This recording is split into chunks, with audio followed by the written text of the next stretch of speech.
Most of us have some degree of shoulder instability. It's one of the most overused areas of our body and works in multiple planes. So it never really gets a break. This little exercise is awesome. And I'm using 5-pound dumbbells, which actually for this are pretty challenging. So you can start off with simply isometric exercise, so where you're just contracting your own muscles.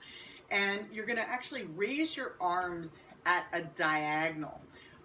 So I'm going at kind of a 45-degree angle, and I'm also, I know you can't see it in this angle, but I've got my hands somewhat turned up here. So the key here, I'm going to turn around for you, is to contract your shoulder blades. So before I even lift, I'm retracting my shoulder blades and then raising my arms up, pulling my belly button towards my spine and staying engaged the entire time, while making sure that my head remains centered. I'm going to turn back around here.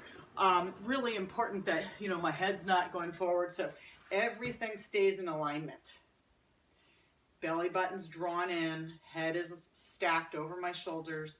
I exhale up, and notice how my hands are slightly turned out and up, and this is called shoulder scaption. And like I said, 5 pounds, this is challenging.